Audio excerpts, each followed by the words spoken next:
기도하심으로 3월 26일 수요일 매일 예배 시작하겠습니다. 우리의 목자이신 하나님 아버지, 이 시간 우리를 푸른 풀밭에 누이시고 쉴만한 물가로 이동하시는 주님의 은혜 가운데 들어가게 하시니 감사합니다.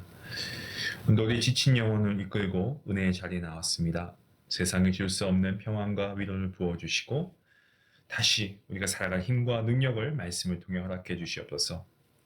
사랑하는 우리 성도님들을 위해서 기도합니다. 주님의 은혜가 아니고서 설명할 수 없는 놀라운 축복이 우리의 삶 가운데 풍성하게 열리게 허락하여 주시고, 오늘도 우리가 예배를 통하여서 하나님께 말씀을 통해 나아갈 때에 하나님 우리 안에 정말 무엇보다 감사가 넘치게 하시고 감사의 제목들이 더욱 많아지게 하시고 절망을 희망으로 바꾸시는 하나님의 역사를 경험케 하여 주시옵소서. 하나님을 찬양하고 모든 영광을 주님께 올려드립니다. 하나님 우리의 삶의 간증이 기쁨이 되게 하시고 간증이 되게 하시고 하나님의 영광이 나타나는 삶이 되게 허락하여 주시옵소서. 아버지, 오늘 예배 가운데 함께 하시고 성령의 기름 부으심이 넘쳐오는 예배가 되게 허락하여 주시옵소서. 목마른 영혼 가운데, 갈급한 영혼 가운데 말씀으로 채움받아 다윗처럼 기뻐 춤추는 축제의 시간이 되게 허락하여 주시옵소서. 오늘도 모든 예배 가운데 함께 하시고 말씀을 통해 예수님의 인격적인 만남이 이루어지길 간절히 바라옵고, 이 모든 말씀 예수님의 이름으로 기도하옵나이다. 아멘. 찬송가 264장 함께 하시겠습니다.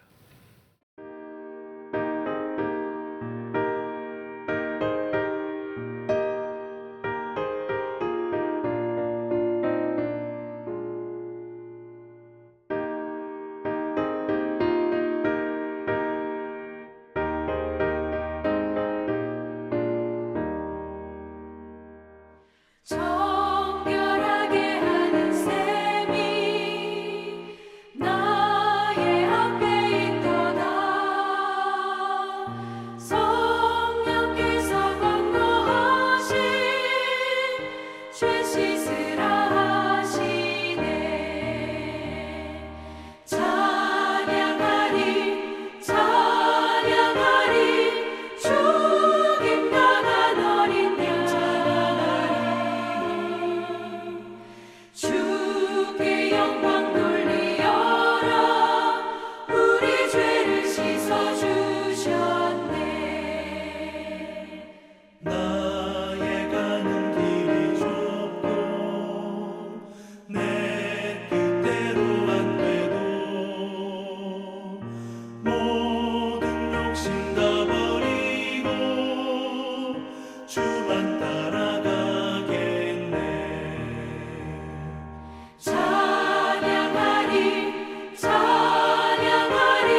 영광 돌리어라.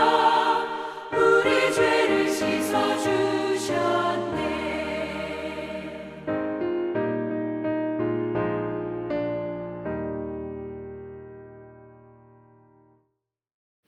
오늘 말씀은 민수기 5장입니다. 1절부터 10절까지의 말씀, 1절부터 함께 말씀을 읽도록 하겠습니다. 여호와께서 모세에게 말씀하여 이르시되 이스라엘 자손에게 명령하여 모든 나병 환자와 유출증이 있는 자와 주검으로 부정하게 된 자를 다 진영 밖으로 내보내되 남녀를 막론하고 다 진영 밖으로 내보내어 그들이 진영을 더럽히게 하지 말라.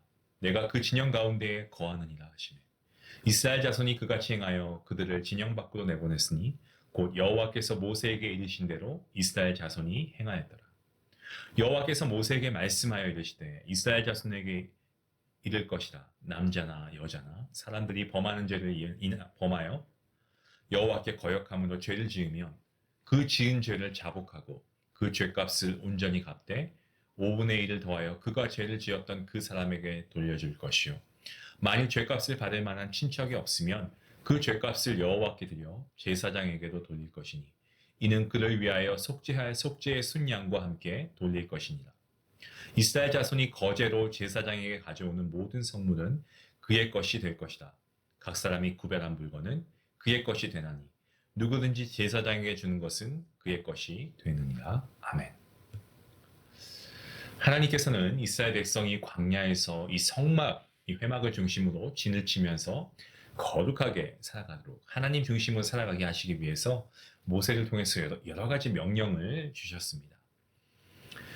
오늘 읽은 본문 5장과 그리고 우리가 앞에 나중에 보게 될 6장에서는 이 회막이 완성된 후에 하나님의 임재 가운데 어떤 거룩함, 이 정결함을 유지하기 위해서 그 진 안에 머무를 수 없는 부정한 사람들에 대한 어떤 처리를 규정하고 계십니다. 오늘 본문 1절부터 4절까지는 나병 환자, 그리고 유출증이 있는 자, 그리고 주검으로 인해서 부정하게 된 자를 다 진영 밖으로 내보낼 것을 명령하십니다. 여기서 나병은 단순히 어떤 우리가 알고 있는 한센병이라고 하죠. 이것만을 의미하는 것이 아니고 레위기 14장에서의 나오는 말씀과 같이 악성 피부병 그 전반을 아우르고 있는 개념으로 이해하시면 됩니다. 또한 유출증이라고 되는데 이것은 생식기의 정상 기능이 상실되는 것을 말하고 있습니다. 그래서 비정상적인 어떤 유출이 있다거나 그로 인해서 제 기능을 하지 못하는 병입니다.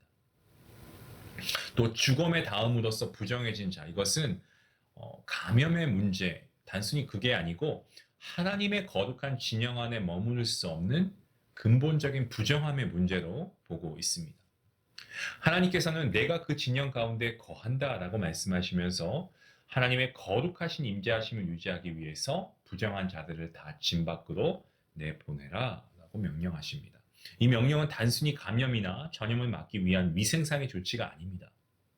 하나님께서 함께 하시는 이 거룩한 믿음의 공동체 안에 부정한 것이 머무를 수 없음을 분명하게 하기 위한 것입니다. 어떤 영적인 원칙이죠.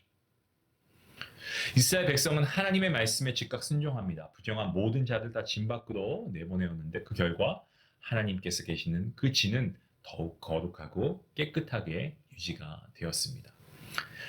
이어지는 본문 5절부터 10절까지의 말씀에서는 죄를 지은 자들에 대한 내면적인 부정, 다시 말씀드리면 하나님만이 아시는 은밀한 죄를 고백하고 속죄하게끔 하는 그러한 절차에 대해서 설명하고 있습니다. 여기서 말씀하고 있는 죄라고 하는 것은 단순히 신체적인 질병이나 외적인 부정이 아니고 내 주변에 이웃에게 잘못된 일을 은폐함으로써 하나님께 배신하는 어떤 내면적인 부정에 대한 말씀입니다.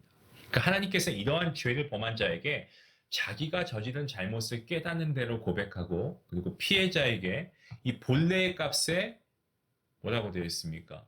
5분의 1을 더해서 배상하라 라고 명령하십니다. 단순한 배상이 아니죠. 자신의 죄를 자발적으로 시인해서 바로잡기 위한 그런 의도의 율법으로 죄를 감추면 더 큰 죄가 드러나게 된다라는 것을 경계하는 말씀입니다. 죄를 감추면은 더 큰 죄가 나타나게 된다는 거죠.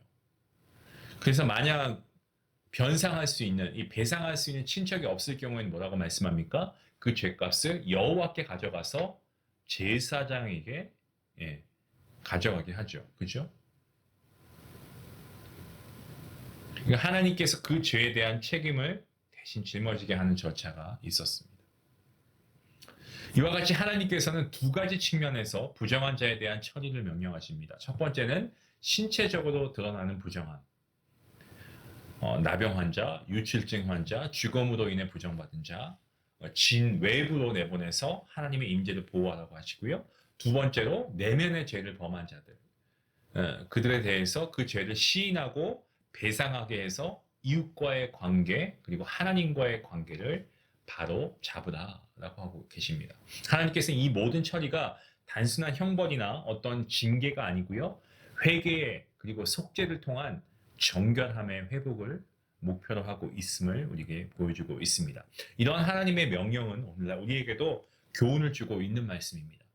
우리가 일상 속에서 하나님께 순종하며 살아갈 때 보이는 세상의 기준과 달리 좀 하나님의 거룩한 임재 앞에서는 우리 모든 부정과 우리의 죄가 사실 하나님 앞에서 좀 회개되어지고 그리고 우리가 제거되어져야 합니다. 요한계시록 21장 27절 말씀에 이렇게 말씀하죠.